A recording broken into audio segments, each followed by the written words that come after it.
신사숙녀 여러분, 여러분은 기름 부으심을 쫓아다닐 필요가 없습니다. 여러분이 오직 그 비밀을 배우기만 한다면 그것이 여러분을 찾아올 것입니다. 한 남자나 여자가 살아있는 하나님의 말씀을 붙잡고 그것을 믿음에 흠뻑 젖은 기도로 바꿀 때 그 안에는 너무나 강력하고 너무나 거룩한 무언가가 있습니다. 아시다시피 기름 부으심은 재능 위에 머무르지 않습니다. 그것은 웅변술 속에 거하지도 않습니다. 그것은 항복이 있고 순결함이 있고 오직 그분을 향한 갈망이 있는 곳에 불처럼 임합니다. 여러분 중 어떤 분들은 내가 어떻게 능력의 그릇이 될 수 있나요? 라고 묻습니다. 여러분에게 드리는 제 대답은 간단합니다. 말씀을 기도하십시오. 단지 읽지 말고, 단지 암기하지 말고, 기도하십시오. 그것이 여러분의 숨결이 되게 하십시오. 여러분의 부르짖음이 여러분의 영적 전쟁이 되게 하십시오. 여러분이 그의 말씀을 기도할 때 텅 빈 문구를 말하는 것이 아니기 때문입니다. 여러분은 영원한 진리를 선포하고 있는 것입니다. 하늘이 듣습니다. 지옥이 떨게 됩니다. 여러분이 주님의 영이 내 위에 계시니 이는 내게 기름을 부으셨기 때문이라 고 기도하기 시작할 때 무슨 일이 일어납니까? 여러분은 단지 구절들을 반복하는 것이 아닙니다.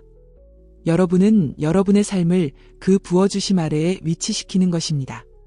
여러분이 힘으로 되지 아니하고 능력으로 되지 아니하며 오직 나의 영으로 되느니라 고 주님께서 말씀하신다고 말할 때 여러분 내면의 무언가가 여러분 자신의 한계를 넘어섭니다. 여러분은 애쓰는 것을 멈춥니다. 여러분은 흐르기 시작합니다. 여러분은 그렇게 기도하기 시작할 때 위험한 존재가 됩니다. 원수의 모든 계획에 위험하고 의심에 위험하고 두려움에 위험합니다. 왜냐하면 이제 여러분은 단지 지식으로 채워진 것이 아니라 능력으로 채워졌기 때문입니다. 신성한 능력, 부활의 능력으로 말입니다. 예수님을 죽은 자 가운데서 살리신 그 영이 여러분의 죽을 몸을 살리기 시작합니다. 그러나 하나님의 자녀여, 내 말을 들으십시오.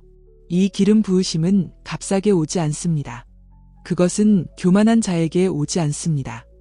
그것은 은밀한 장소에서 이른 시간에 그의 말씀 앞에서 여러분이 눈물 흘리는 고요한 순간들에 부어집니다. 바로 거기서 시작됩니다.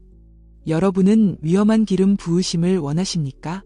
그렇다면 시편 91편을 가지고 무릎을 꿇고 말하십시오.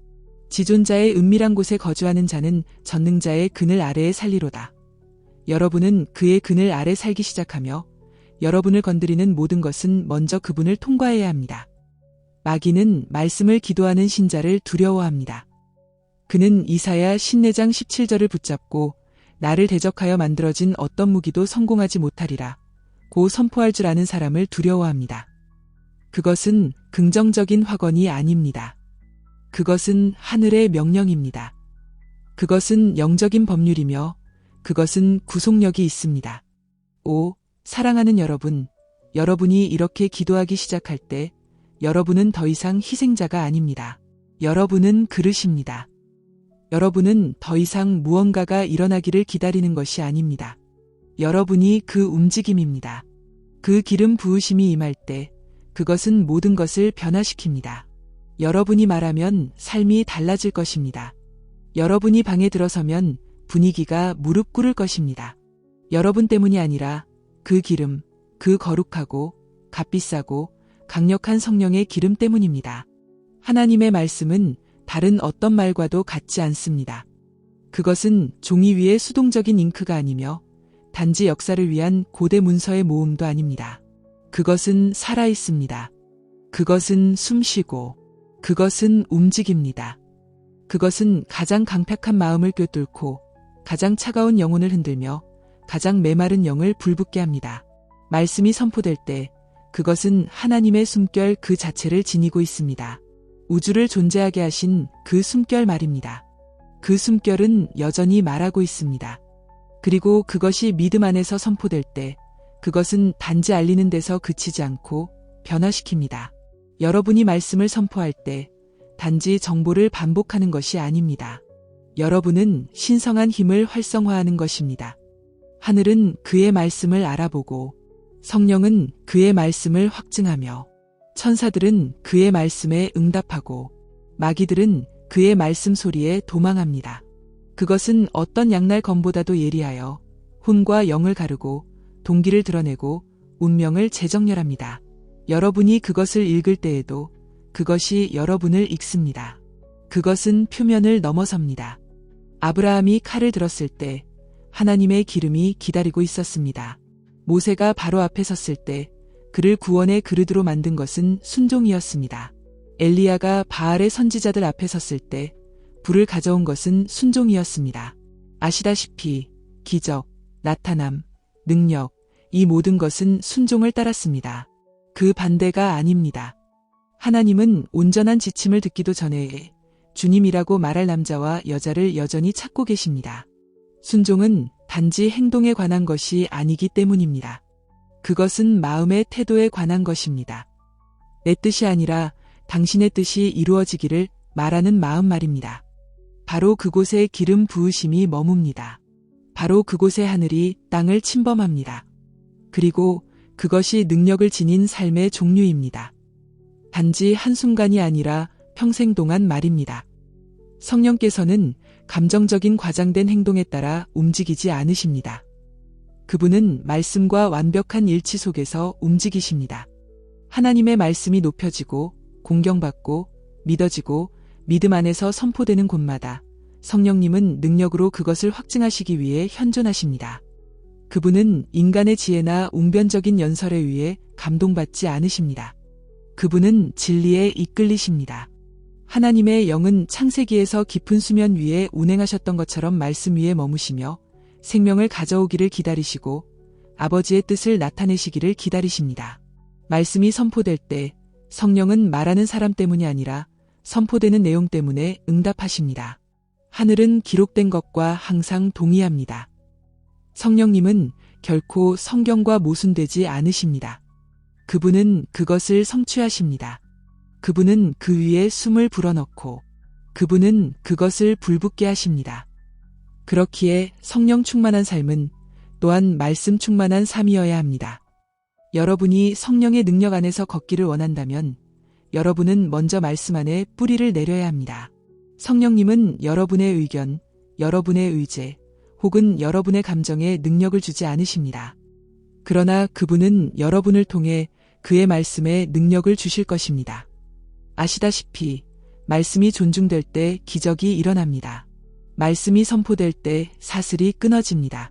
말씀이 찬양되거나 말해지거나 기도될 때 분위기가 바뀝니다. 성령님은 쇼를 찾는 것이 아닙니다. 그분은 진리를 찾으십니다. 그리고 말씀에 따른 진리가 사람들을 자유롭게 합니다. 여러분의 마음을 말씀으로 채울수록 성령님은 일하실 거리가 더 많아집니다. 여러분이 하나님의 약속들을 기도할 때 성령님은 움직이기 시작하십니다. 여러분이 예수 이름의 권위를 선포할 때 성령님은 그 권위를 확증하십니다. 여러분이 성경 위에 설 때 성령님은 여러분과 함께 서십니다. 초대 교회는 프로그램을 가지고 있었기 때문에 능력 안에서 걸은 것이 아닙니다.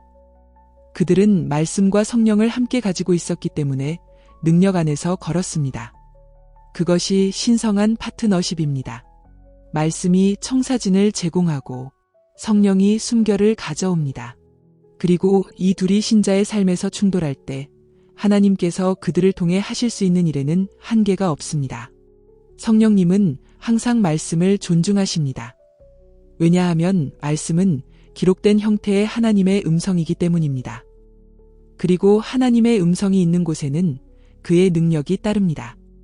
담대한 기도는 자신감에서 태어나는 것이 아니라 하나님에 대한 확신에서 태어납니다. 그것은 오만의 뿌리를 두지 않습니다. 그것은 하나님이 누구신지를 아는 믿음의 뿌리를 둡니다. 담대한 기도는 구걸하지 않습니다. 그것은 선포합니다.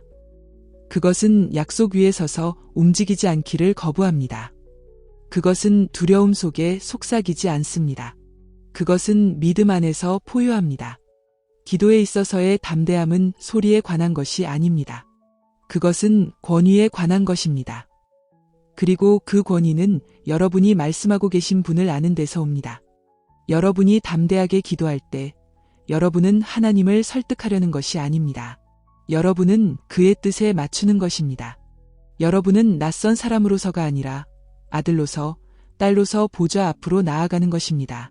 담대한 기도는 무례하지 않습니다. 그것은 거룩한 확신으로 가득 차 있습니다. 그것은 하늘의 하나님의 언약을 상기시키고 지옥의 신자가 그리스도 안에서 자신이 누구인지 안다는 것을 상기시키는 기도입니다. 엘리야는 담대하게 기도했고 불이 내렸습니다.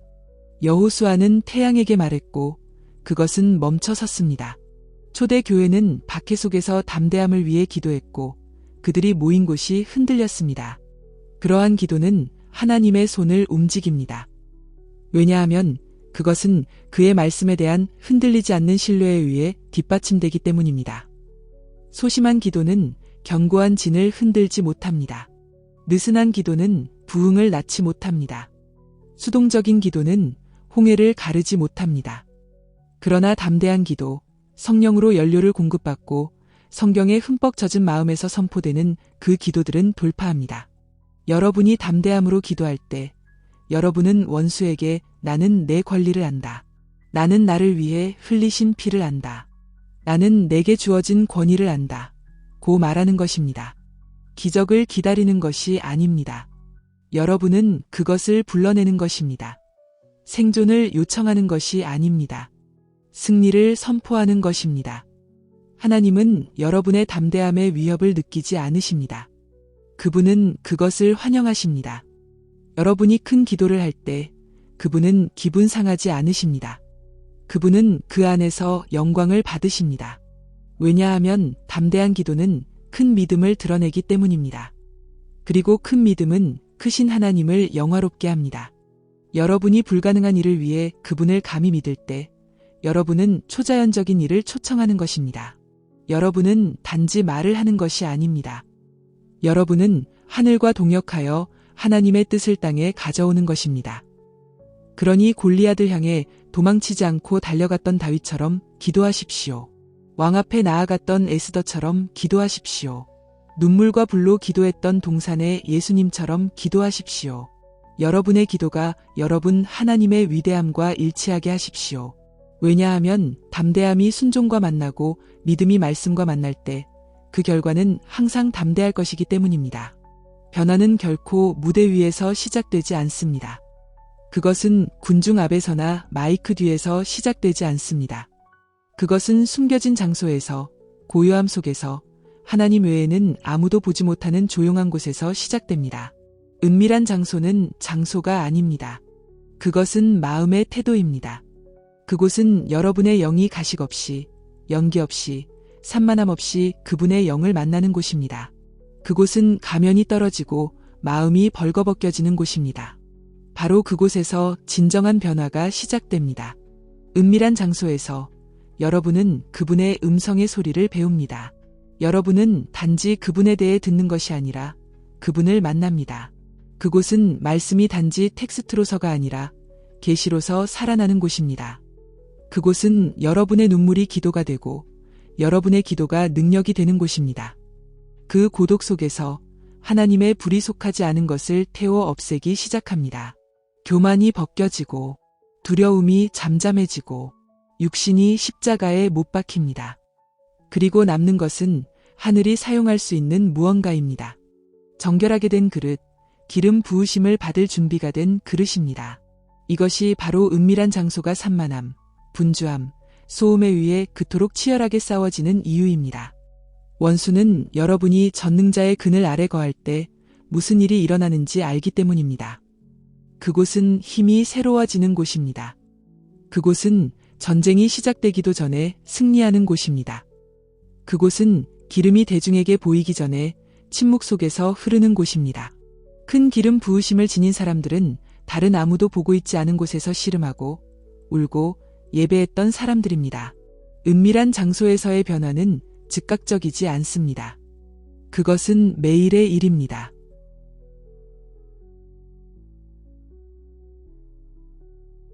그것은 대가를 치러야 하고 그것은 불편하지만 영광스럽습니다. 그분과 함께하는 시간을 대체할 수 있는 것은 없습니다. 여러분은 모든 은사, 모든 기회, 모든 자원을 가질 수 있지만 은밀한 장소가 없다면 여러분은 능력이 부족할 것입니다. 대중적인 열매는 항상 개인적인 뿌리와 일치할 것입니다. 그리고 뿌리가 그분 안에 닻을 내리지 않으면 폭풍이 그것을 드러낼 것입니다. 그러나 은밀한 장소에 거하는 사람들은 흔들리지 않습니다. 그들은 그분의 얼굴을 보았기 때문에 쉽게 움직여지지 않습니다. 그들은 영향력을 쫓지 않습니다. 그들은 임재를 지닙니다. 그들은 박수를 구하지 않습니다. 그들은 그분을 구합니다. 그리고 그 구함 속에서 그들은 자신들의 더 나은 버전으로가 아니라 그리스도의 진정한 반영으로 변화됩니다. 바로 그곳에서 영광이 시작됩니다. 그곳에서 능력이 태어납니다. 그곳에서 변화가 라이프 스타일이 됩니다. 한순간, 한 번의 항복, 한 번의 속삭임으로 말입니다. 만약 여러분이 진정으로 진짜 능력 안에서 걷기를 원한다면, 모방이 아닌, 연기가 아닌, 그렇다면 여러분은 말씀으로, 순종으로, 성령의 음성으로, 담대하고 끈질긴 기도로, 그리고 여러분의 영혼이 불 속에서 단련되는 은밀한 장소로 돌아가야 합니다. 여러분이 찾는 기름 부으심은 군중 속에서 발견되지 않습니다. 그것은 카리스마 속에서 발견되지 않습니다. 그것은 오직 하나님만으로 충분한 곳에서 발견됩니다. 이 구절들을 일과처럼이 아니라 여러분의 운명을 침묵시키려 했던 모든 것에 대한 전쟁 선포로서 기도하십시오. 말씀이 여러분의 무기가 되게 하십시오. 순종이 여러분의 제단이 되게 하십시오. 성령이 여러분의 숨결이 되게 하십시오. 담대함이 여러분의 기도 생활을 정의하게 하십시오. 그리고 여러분의 은밀한 장소가 신성한 능력의 탄생지가 되게 하십시오. 여러분은 결코 무능하게 살도록 의도되지 않았습니다. 여러분은 결코 평범하게 창조되지 않았습니다. 여러분은 하나님의 불을 지니도록 태어났습니다. 그러나 그 불은 희생이 있는 곳에만 내립니다. 그러니 그분께 모든 것을 드리십시오. 아무것도 숨기지 마십시오. 아무것도 남겨두지 마십시오. 왜냐하면 여러분이 그렇게 할 때, 여러분의 삶이 완전히 항복되고 말씀이 여러분 안에서 살아있을 때, 여러분은 단지 기름 부음을 받은 것이 아닐 것입니다. 여러분은 위험하게 기름 부음을 받을 것입니다. 지옥이 두려워하고 하늘이 흘러나오는 그런 종류의 그릇 말입니다.